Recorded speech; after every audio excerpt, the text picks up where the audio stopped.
ආයුබෝවන් අද දිනේදී අප 6 ශ්‍රේණිය ගණිතය විෂයට අදාළ පළමු වාරයේ අවසාන පාඩම වන දිශා පාඩම පිළිබඳව සාකච්ඡා කරමු.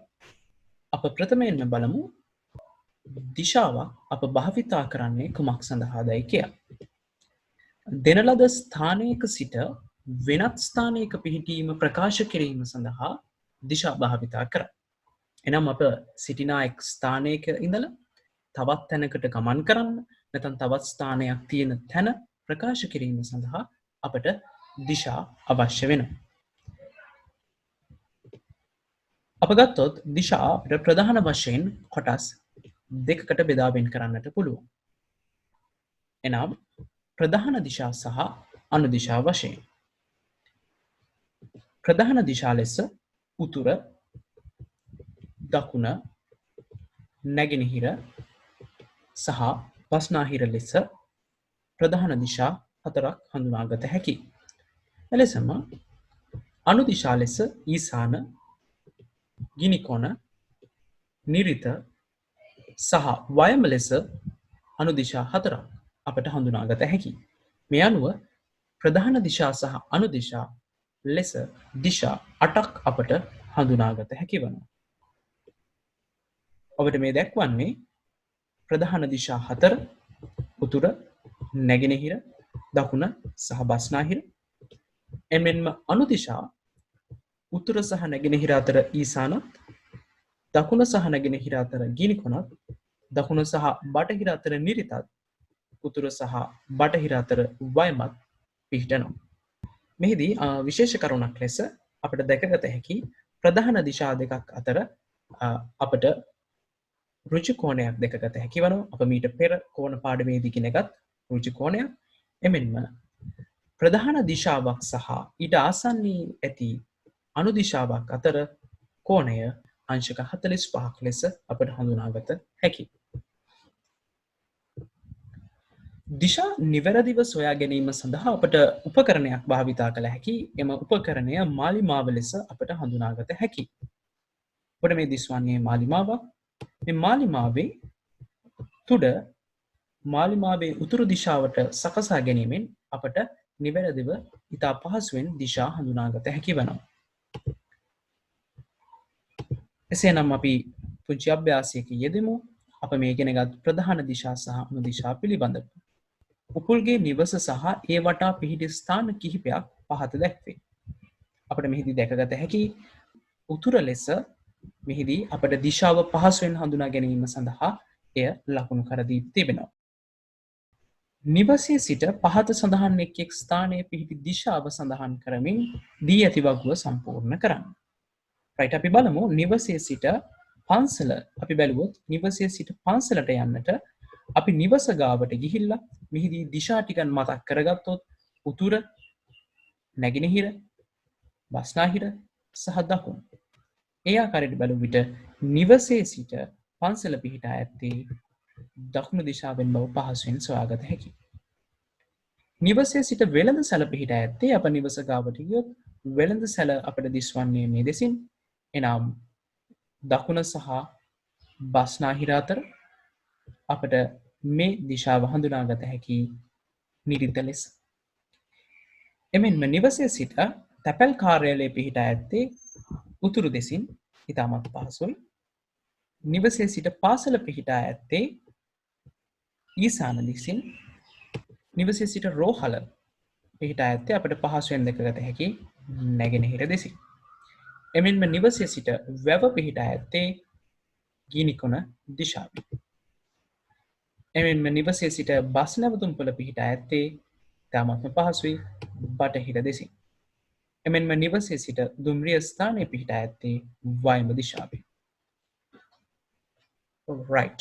එසේනම් අප ඊළඟ කොටස පිළිබඳව සාකච්ඡා කරොත් පහත වගන්ති ලියාගෙන හිස්සෙන් සම්පූර්ණ කරන්න. නිවසේ සිට තැපැල් කාර්යාලය අපි බැලුවොත් නිවසේ සිට පුතේ තැපැල් කාර්යාලය පිහිටා ඇත්තේ උතුරු දෙසින්. නිවසේ සිට උතුරු දිශාවෙන් තැපැල් කාර්යාලය පිහිටා ඇති අතර නිවස පිහිටා තිබෙන්නේ තැපැල් කාර්යාලයට දකුණු දිශාව. නිවස පිහිටා තිබෙන්නේ තැපැල් කාර්යාලයේ සිට බැලුවොත් දකුණු දිශාව. ඉතාමත්ම පහසුයි. බස් නැවතුම් පොළෙහි සිට තැපැල් කාර්යාලයට යාමට අප බස් නැවතුම් පොළට ගියොත් බස් නැවතුම් පොළේ සිට තැපැල් කාර්යාලයට යාමට අප ඊසාන දිශාවට ගමන් කළ යුතුයි. තැපැල් කාර්යාලයේ සිට යළි බස් නැවතුම් පොළට එන්නට නම් අප ගමන් කළ යුත්තේ නිරිත දිශාවටයි.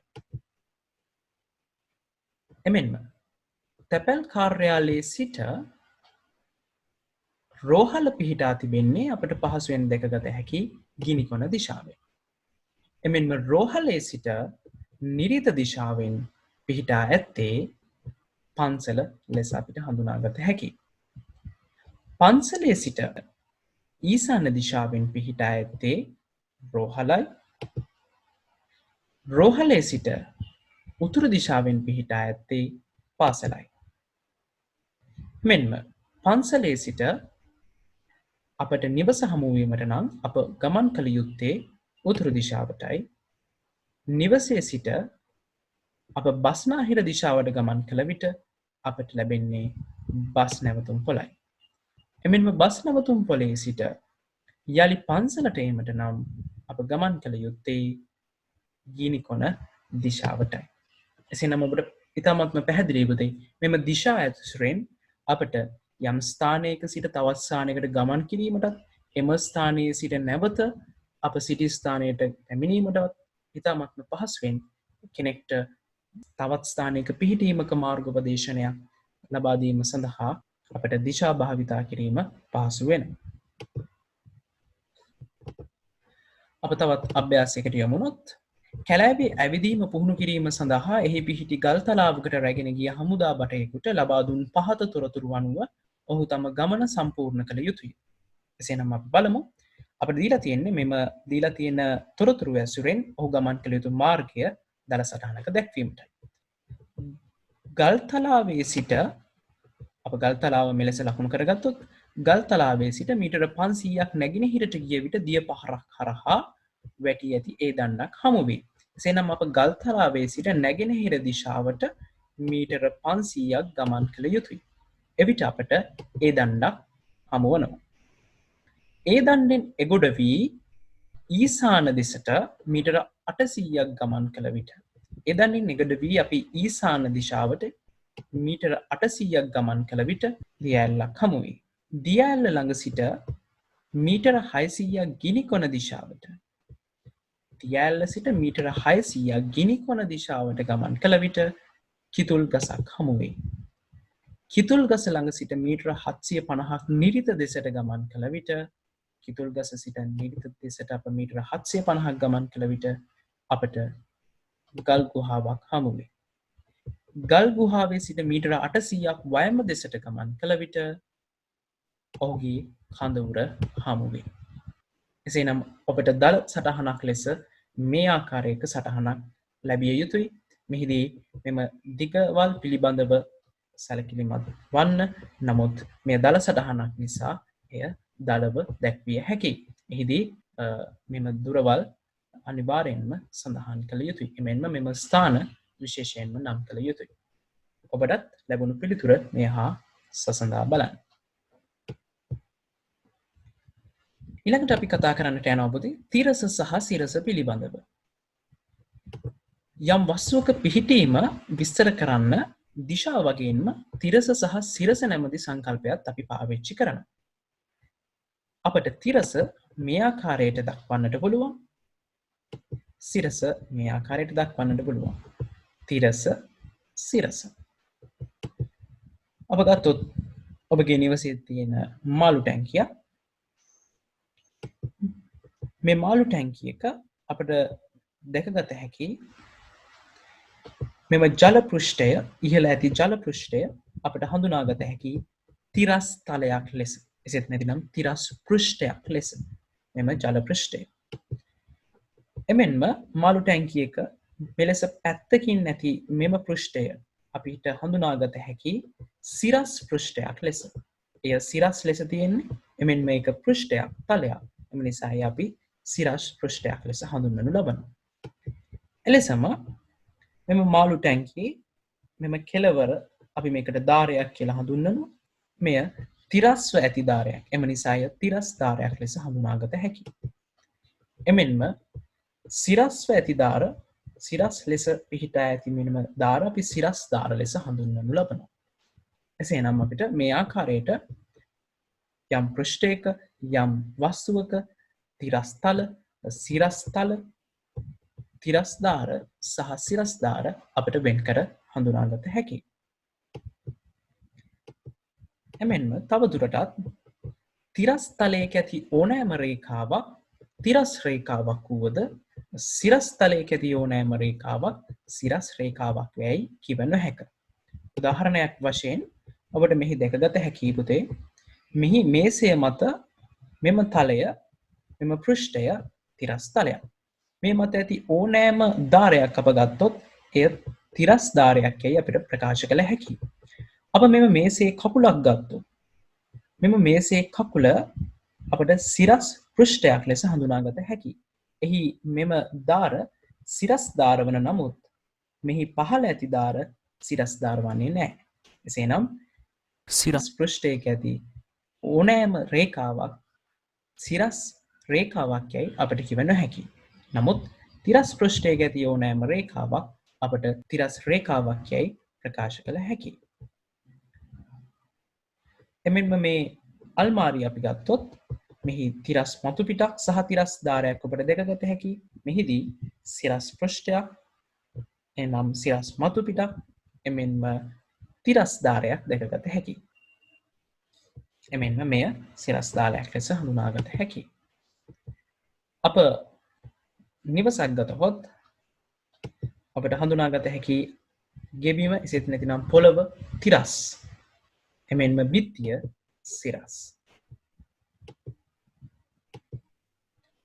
යම් පෘෂ්ඨයක මේ තිරස් බව නිවැරදිව තිබේදැයි පරීක්ෂා කිරීම ඉතාමත් වැදගත් වෙනවා. ඒ සඳහා අපට භාවිතා කර හැකි උපකරණය වනුයේ ස්ප්‍රීතු ලෙවලයයි. අපට දැකගත හැකි ස්ප්‍රීතු ලෙවලය මෙන්න මේ ආකාරයටයි තියෙන්නේ.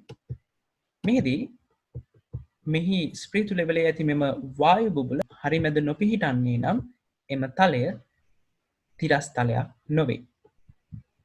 එමෙන්ම එහි වායු බුබුල හරි මැද පිහිටනවා නම් එම තලය තිරස් තලයක් ලෙස අපට හඳුනාගත හැකියි. මේ ආකාරයටම යම් පෘෂ්ඨයක සිරස් බව පරීක්ෂා කිරීම සඳහාද අපට භාවිතා කළ හැකි උපකරණයක් තිබෙනවා. එය අප ලම්බය ලෙස හඳුන්වනු ලබනවා. ඔබ දැක ඇති මෙය අප යම් පෘෂ්ඨයක සිරස් බව නිවැරදිව තිබේදැයි පරීක්ෂා කිරීම සඳහා මේ ආකාරයට ලම්බය භාවිතා කළ හැකියි. එමෙන්ම ලක්ෂ දෙකක් එකම මට්ටමක පිහිටා ඇත්දැයි බැලීමට විනිවිද පෙනෙන වතුර බටයක් භාවිතා කළ හැකියි. ඔබට මෙම රූපය දිස්සනවා A හා B එකම මට්ටමේ පිහිටා ඇති අතර A හා C එකම මට්ටමේ පිහිටා නැමැත. අපි මෙහි අභ්‍යාසයකට යමුණොත් රූපය දැක්වෙන්නේ සිරස් තලයක තබා ඇති පරවි කූඩුවකි. එහි කොටුවල සිටින පරවියන් ABCDEF සහ G ලෙස දක්වා ඇත. රූපය ඇසුරෙන් පහත දැක්වෙන වගන්තිවල හිස්තැන් පුරවන්න. ඒ පරවියා සිටින කොටුවට තිරස්ව අපට පහසුවෙන් දැකගත හැකි C පරවියා සිටින කොටුව පිහිටා ඇත. B පරවියා සිටින කොටුවට සිරස්ව ඉහලින් ඒ පරවියා සිටින කොටුව පිහිටා ඇත. F පරවියා සිටින කොටුවට E පරවියා සිටින කොටුව පිහිටා ඇත්තේ තිරස්වයි. C පරවියා සිටින කොටුවට D පරවියා සිටින කොටුව පිහිටා ඇත්තේ සිරස්ව. එමෙන්ම B, D හා G පරවියන් සිටින කොටු එකම තිරස් තලයක පිහිටා ඇති බව අපිට හඳුනාගත හැකියි. එසේනම් අප මෙම දිශා පාඩමේදී දිශා 8ක් පිළිබඳවත් තිරස සහ සිරස සංකල්පය පිළිබඳවත් අධ්‍යයනය යෙදුණා. ඔබට මෙම අභ්‍යාසවල නිරත වීමෙන් මේ පිළිබඳව ඔබගේ දැනුම තවදුරටත් තහවුරු කරගත හැකියි. එසේනම් අප මෙලෙසින් දිශා පාඩම අවසන් කරමු. ස්තුතියි.